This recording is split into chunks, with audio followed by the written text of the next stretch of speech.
Hello and welcome you all in online interactive session in Study with Faseeh project. And today we are going to start an important section in our English vocabulary, and that is of the pair of words.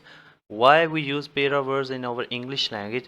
The main prime purpose of this section is to improve your vocabulary, to enhance your vocabulary to a different level. So before going to start it, first of all we will know about what is pair of word. Actually, pair of word are some words that have the same sound and sometimes they have the same words, but actually they have a different meanings. So these are known as a pair of words. So before going to start it, let's discuss about the purpose of the pair of word. The basic purpose of the pair of words is to enhance your vocabulary, and you should also try to understand their meaning and the correct usage. So आज की जो video है, इस video के अंदर हम लोग discuss करने वाले हैं वो तमाम इंपॉर्टेंट पेरा वर्ड जो हमारी डे टू डे लाइफ में जिनका इस्तेमाल किया जाता है, और बड़े ही आसानी के साथ उनको हम लोग यहाँ पे समझेंगे, और इस तरीके से हमारी जो वोकैबुलरी है वो काफ़ी ज़्यादा इम्प्रूव हो जाएगी।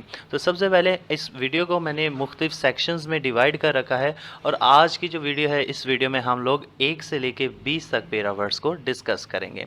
तो चलिए सबसे पहले हम अपनी वोकैबुलरी को इम्प्रूव करते हैं। सो सबसे पहले हम लोग यहाँ पे अब डिस्कस करने वाले हैं इंपॉर्टेंट पेयर ऑफ वर्ड्स को। The first pair of word is accede और एक्सीड। असीड और एक्सीड, इन दोनों की प्रोनाउंसिएशन में थोड़ा सा डिफरेंस होगा। असीड क्या होता है? अली असीड टू माई रिक्वेस्ट, इस बात का मतलब होता है तस्लीम करना या कबूल करना। He did not accede to my request। और एक्सीड का क्या मतलब होता है? अपनी किसी भी हद से तजावज़ कर जाना, जो चीज़ एक सर्टन है उससे भी ज़्यादा मिकदार में हो जाना, हद से ज़्यादा किसी चीज़ का हो जाना। We should not exceed our limits। तो ये accede और exceed का डिफरेंस जहाँ पे आप लोगों के सामने है। accept और accept। accept का मतलब होता है किसी चीज़ को कबूल करना। He accepted my gift। और एक्सेप्ट का मतलब होता है उसके सिवाय, बगैर उस चीज़ के। All except Ahmed were present in the party. तो एक्सेप्ट और एक्सेप्ट। एक्सेस, रसाई। Student have the access to the college library. और एक्सेस का मतलब क्या होता है? किसी चीज़ का मिकदार से ज़्यादा हो जाना। Excess of everything is bad. फिर हमारे पास आ जाता है अफेक्ट और इफेक्ट। अफेक्ट और इफेक्ट। अफेक्ट क्या होता है? किसी चीज़ पे असर होना।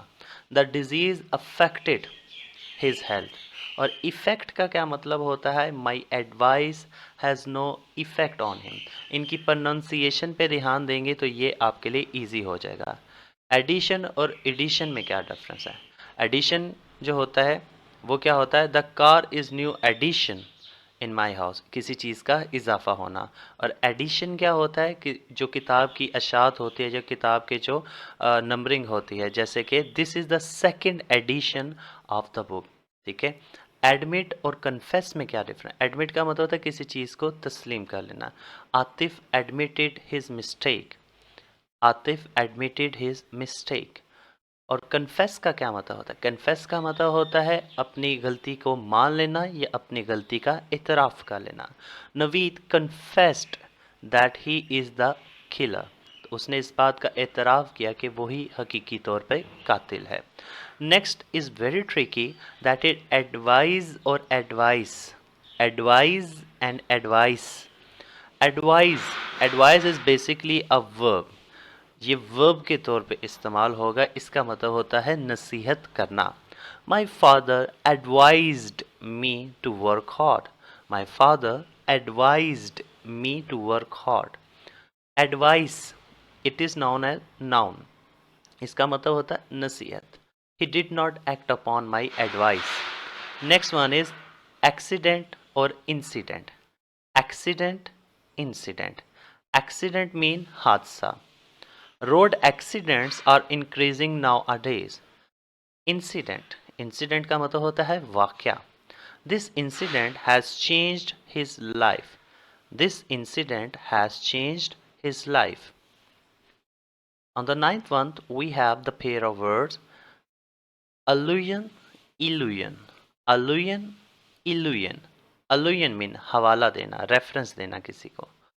He gave me allusions from the holy book। उसने मुझे इल्हामी किताब से हवाले दिए। Illusion, illusion होता है वहम. This word is an illusion. Altar or altar. Altar or altar. Altar mean कुर्बानगाह. कुर्बानगाह क्या होते हैं? मोस्टली जो फॉरेन कंट्रीज़ हैं वहाँ पे पूरे शहर में जो है वो उनको ज़िबा करने के बजाय मखसूस जगह प्रोवाइड की जाती है जहाँ पे जानवर को कुर्बान किया जाता है, जहाँ पे उन्हें बुचर किया जाता है. इस वजह से वहाँ पे डिफरेंट जो है वो जगह बना दी जाती है जहाँ पे जानवर को ज़िबा किया जाता है और उसे कुर्बानगाह कहते हैं. Animal was brought into the alter. और आल्टर का मतलब क्या होता है? तब्दील करना. You should not alter your plan. Next one is bail and bail. First one is known as bail, B-A-I-L. Bail का मतलब होता है जमानत देना. The court released him on bail. This one is known as the court released him on bail. Next one is bail. ये रुई की गांठ होती है. He sold 50 bales of cotton. Next one is ballet and ballot. Ballet and ballot. Ballet mean एक रक्स की एक type है, ड्रामाई रक्स इसे कहेंगे.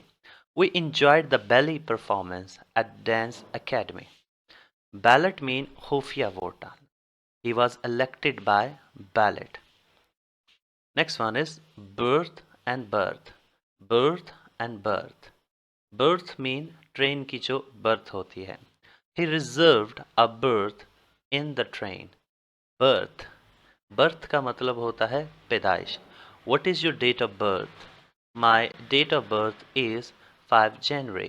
इनमें से कोई एक सेंटेंस आप अपने एग्जाम में या डे टू डे लाइफ में इस्तेमाल कर सकते हैं. डिफरेंट सेंटेंसेस का इस्तेमाल आप उसी के अकॉर्डिंगली कर सकते हैं. ये सिंपली आपको उनके मतलब बताने के लिए, उनके मीनिंग बताने के लिए ये वीडियो बनाई जा रही है. ब्राइडल और ब्राइडल, इसे ब्रिडल नहीं प्रोनाउंस करेंगे, इसे भी ब्राइडल ही प्रोनाउंस करेंगे. इसका मतलब होता है घोड़े की लगाम. He did not hold the bridle of the horse. और ब्राइडल क्या होता है? दुल्हन से मुतलका अरूसी जोड़े जो होते हैं या अरूसी से रिलेटेड जितना में. She looks pretty in the bridal dress. Beside and besides. Beside and besides. Beside means के साथ. The child is sitting beside his mother. Besides का मतलब क्या होता है? इस बात के अलावा, इस चीज़ के अलावा. Besides Urdu I can speak English as well. Urdu के अलावा मैं अंग्रेज़ी ज़ुबान भी अच्छे तरीके से बोल सकता हूँ. Next one is audible and edible. Audible and edible. Can you speak it again? Your voice is not audible. या एक जुमला खुद से भी बना सकते हैं. Am I audible to you? Edible. She bought some edibles from the bazaar. और यहाँ से इसका मतलब खाए जाने वाली चीज़ है. Next one is beach and beach. Beach and beach, इनमें वर्डिंग का थोड़ा सा डिफरेंस होगा. फर्स्ट वन BEACH, बीच का मतलब होता है साहिल समुंदर. We went to beach for picnic. और बीच जो है ये दरख्त की एक लकड़ी होती है, जैसे सफ़ेदे की एक किस्म का दरख्त होता है ये भी. The bench is made of beech wood. Cannon and cannon. Cannon and cannon. Cannon का मतलब होता है असूल. We should follow the canon of Islam. And the cannon. तो the cannon was firing in the war. Cast and cast. Cast and cast. Caste means zat. C-A-S-T-E. Caste. I do not believe in the caste system. और cast का मतलब होता है किसी चीज़ को डालना या फेंक देना. We should cast our words. Next is continual and continuous. Continual and continuous. Continual mean bar bar. His continual failures led him to success. बार बार की नाकामियों के बाद वो आखिरकार कामयाबी की राह पे चल पड़ा. Continuous, इसका मतलब होता है मुसलसल. Growth is a continuous process. Growth is a continuous process.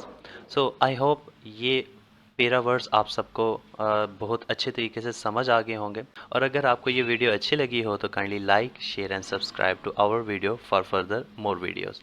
Thank you for watching this.